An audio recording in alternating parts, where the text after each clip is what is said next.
Bismillahirrahmanirrahim. Assalamu alaikum. My dear students, welcome to our another online new class. I am Rubin Hussain from Syed Bodullah Secondary School. I hope you are well. I am also well by the grace of Almighty Allah during this epidemic time. Last class I discussed about rearrange that is needed for 6 to 10 class. Especially it is very important for class 9 and 10. Today I will discuss another English class which is English second paper 9 to 10 class syllabus included. আজকে আমি যে grammatical বিষয়টা আলোচনা করব সেটা হচ্ছে class 9 এবং 10 এর ইংলিশ সেকেন্ড পেপারে আছে এবং সেটা হচ্ছে 3 নম্বরে which name is messing table, যেটার নাম হচ্ছে table messing. In fact this is not only for class 9 to 10, it's also important for 6 to 10 class. তো শিক্ষার্থী বন্ধুরা, আজকের যে ক্লাস যে টপিকটা সম্পর্কে আমি আলোচনা করবো সে সম্পর্কে তোমাদেরকে প্রথমে কিছু কথা বলে রাখি. সেটা হচ্ছে তোমরা জানো যে ইংলিশ সেকেন্ড পেপারে 3 নম্বরে এরকম একটা টেবিল থাকে যেটা 3টা কলাম থাকে, column A, column B, column C. তো এখানে তোমাদের কাজটা হবে কলাম এর সাথে কলাম বি, কলাম বির সাথে কলাম সি, 3টে কলামকে একত্রিত করে একটা পূর্ণাঙ্গ বাক্য গঠন করা. ওকে, তো এখন আমাদেরকে জানতে হবে যে এটা আমরা কিভাবে করব. এখানে 5টা মার্ক থাকে, এখানে 5টা থাকবে, রো থাকবে, সারি থাকবে, আর এখানে অনেক সময় 5টাও থাকে, কম থাকে, এ পাশে 5টাও থাকতে পারে, কমও থাকতে পারে. তো অনেক সময় আমাদেরকে একটা দুইবারও নিতে হতে পারে. তো খেয়াল করো তোমরা, column A which is included subjects, এই কলামে থাকবে সাবজেক্টগুলো. কলাম বি এখানে থাকবে ভার্ব, বিভাগ থাকতে পারে, মডাল অক্সিলারি ভার্ব থাকতে পারে. কলাম সি তে এক্সটেনশন বা অবজেক্ট. ওকে, এখন তোমাদেরকে একটা জিনিস মনে রাখতে হবে, তোমরা কখনো কলাম এ এর সাথে কলাম সি কে যোগ করতে পারবে না. কলাম এর সাথে কলাম বি যোগ করতে হবে, কলাম বির সাথে কলাম সি যেটা ম্যাচিং হবে সেটা তুমি যুক্ত করে তারপর তুমি পূর্ণাঙ্গটা বাক্য দাঁড় করাতে হবে. ধারাবাহিকভাবে যে হতে হবে, দ্যাট ইজ নট ইম্পর্টেন্ট, সেটা গুরুত্বপূর্ণ বিষয় নয়.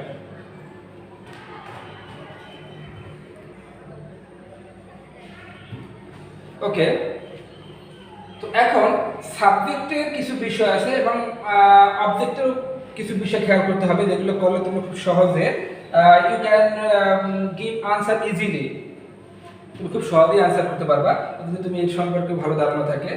দেখো, সাবজেক্ট প্লাস ভার্ব এগ্রিমেন্ট হবে এখানে. দেখো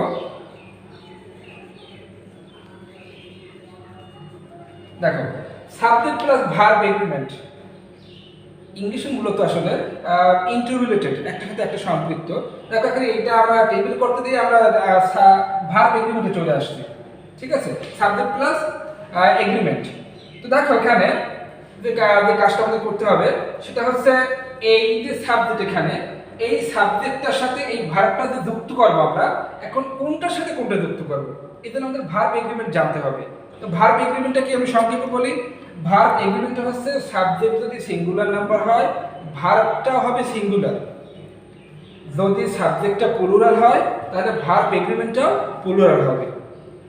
এর মধ্যে একটা জিনিস আছে, সেটা হচ্ছে one of, he, she, it, either, etc. Either এগুলো থাকতে পারে, এগুলো থাকলেও আমরা আনকাউন্টেবল নাউন, এগুলো থাকলে আমরা সাধারণত am, is, are, was, are, have, has এগুলো বসাবো. ঠিক আছে, আর যদি আমাদের বহুবচন বসে তখন সেই অনুযায়ী আমরা সাবজেক্ট বহুবচন হলে আমরা ভার্বটা বহুবচন বসাবো. ওকে, গেল ভার্ব এগ্রিমেন্টটা. তাহলে আমাদের কি দাঁড়ালো, যে সাবজেক্ট যদি সিঙ্গুলার হয় ভার্বটা সিঙ্গুলার হবে, সাবজেক্টটা যদি প্লুরাল হয় তাহলে ভার্বটা প্লুরাল হবে। ওকে, অবজেক্ট প্লাস ভার্বটা এটা গেল। এখন আমাদের আসবে অবজেক্ট অথবা এক্সটেনশন। কর্তা মানে সাবজেক্ট যাকে অবলম্বন করে কাজটা করে তাকে আমরা অবজেক্ট বলি। তো দেখো ভার্ব প্লাস অবজেক্ট বা এক্সটেনশন সেটা হচ্ছে এইটা যে ভার্বের সাথে সামঞ্জস্য রেখে এপাশে মানে ভার্বের যে প্রভাবটা এইটাতে পড়বে কাজের উপরে, এইটা অর্থের উপর নির্ভর করবে।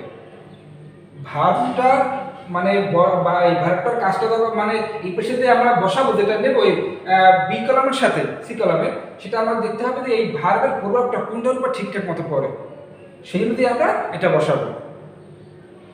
ওকে ওকে মাই ডিয়ার স্টুডেন্টস, আমি ইতিপূর্বে মানে এর আগে তোমাদেরকে আমি আলোচনা করেছি কীভাবে তোমরা টেবিলটার অ্যান্সার করবে। এখন আমি তোমাদেরকে একটা টেবিল হাতে কলমে মানে এক্সারসাইজ করে দেখাচ্ছি যে তোমরা এটা কীভাবে আনসার করবে।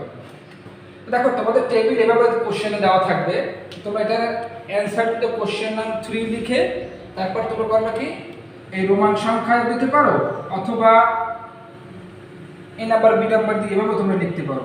এভাবে লিখে এভাবে তোমরা একটা পূর্ণাঙ্গ বাক্য লিখে তারপর তোমরা লেখা শেষ করবে। তো লেটস স্টার্ট। দেখো এ পাশে যতগুলো আছে সবগুলো সাবজেক্ট যদি তুমি খেয়াল করো, he, everybody, truthfulness, a truthful man, we all, এগুলো সব subject. Cares, is, should, trust, হয় অক্সিলারি ভার্ব অথবা মেইন ভার্ব অথবা মডাল অক্সিলারি, এগুলো এখানে। আর এই পাশে অবজেক্ট বা এক্সটেনশন।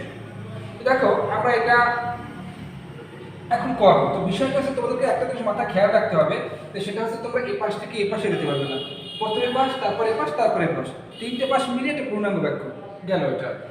এরপর যে কাজটা করতে হবে সেটা হচ্ছে যে এই সাবজেক্টটা যদি দেখতে হবে এখানে যদি সাবজেক্ট সিঙ্গুলার থাকে আমাদের এখানে ভার্ব অক্সিলারি ভার্ব বা মডেলটা সিঙ্গুলার হবে।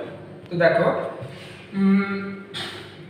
হি, ঠিক আছে, কিন্তু আমরা এভাবে দেবো না, আমরা একটু সুন্দর মতো গুছিয়ে লিখতে চাই। তো দেখো এখানে এ ট্রুথফুল ম্যান অথবা ট্রুথফুলনেস, আমরা প্রথম ট্রুথফুলনেস দিয়ে শুরু করি। ট্রুথফুলনেস অর্থ সত্যবাদিতা, ট্রুথফুলনেস অর্থ সত্যবাদিতা, তার মানে সত্যবাদিতা একটাই বোঝায়। এখানে এক মানে একটা হয়, একটা ভার্ব বুঝে এরকম, যেমন কেয়ারসে এটা হবে না, ট্রাস্টে এস যুক্ত আছে, শুট হতে পারে না, এখানে স্টে হওয়া উচিত। The truthfulness is the greatest of all virtues, যে সত্যবাদিতা সর্বগুণগুলোর মধ্যে বা গুণগুলোর মধ্যে সর্বোত্তম। আর একটা কথা মনে রাখবা সেটা হচ্ছে দি হচ্ছে সুপারলেটিভ ডিগ্রি, সুপারলেটিভ ডিগ্রি যুক্ত দিয়ে থাকলে আমাদেরকে বুঝতে হবে এটা সুপারলেটিভ ডিগ্রি। তোমরা দেখো গ্রেট, গ্রেটার, গ্রেটেস্ট, তার মানে এটা সুপারলেটিভ ফর্মে আছে। তাহলে আমরা লিখবো কি, আমরা এভাবে লিখে দেবো truthfulness is the greatest of all virtues. গেল, এটা গেল আমাদের। তো পরীক্ষাতে তোমরা মার্ক করবে না। এরপরে নাম্বার বি, সত্যবাদিতা সবচেয়ে বড় গুণ। এখন আমরা জানি যে সত্যবাদী যদি হয় তাকে সবাই ভালোবাসে বা সম্মান করে। তাহলে আমরা দিতে পারি এভরিবডি ট্রাস্ট এ ট্রুথফুল ম্যান, প্রত্যেকেই একদম সত্যবাদী লোককে বিশ্বাস করে। ট্রাস্ট অর্থ বিশ্বাস করা, তাহলে এভরিবডি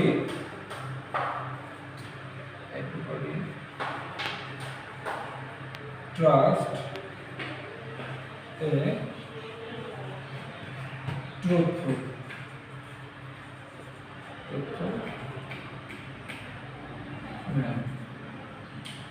একটা জিনিস খেয়াল করে দেখো, এভরিবডি প্রত্যেকে বহু বছর বোঝানো হয়েছে, এই জন্য দেখো ভার্বের সাথে এস যুক্ত আছে। ট্রুথফুলনেস একটা, সত্যবাদিতা একটা জিনিস বোঝানো ইস হয়েছে। তো আমাদের আমি আবারও বলি সাবজেক্ট প্লাস ভার্ব এগ্রিমেন্টটা হচ্ছে এটা, সাবজেক্টের উপর নির্ভর করে তোমাকে ভার্ব বসাতে হবে। এটা এখন যদি সিঙ্গুলার হয় তুমি কখনোই প্লুরাল ভার্ব বসাতে পারবে না। নাম্বার সি, এ ট্রুথফুল ম্যান, একজন সত্যবাদী লোক, কেয়ার্স নান বাট আল্লাহ, একজন সত্যবাদী লোক শুধুমাত্র আল্লাহ তাআলাকেই ভয় করে, সে আর কাউকে ভয় করে না, কারণ তার মধ্যে সেই ভয়টা কাজ করে না। ঠিক আছে, পৃথিবীর সবাই যদি তার বিরোধিতা করে তাতেও তার মনে ভয় কাজ করে না যে আমি তো সত্যবাদী। দেখো এ ট্রুথফুল ম্যান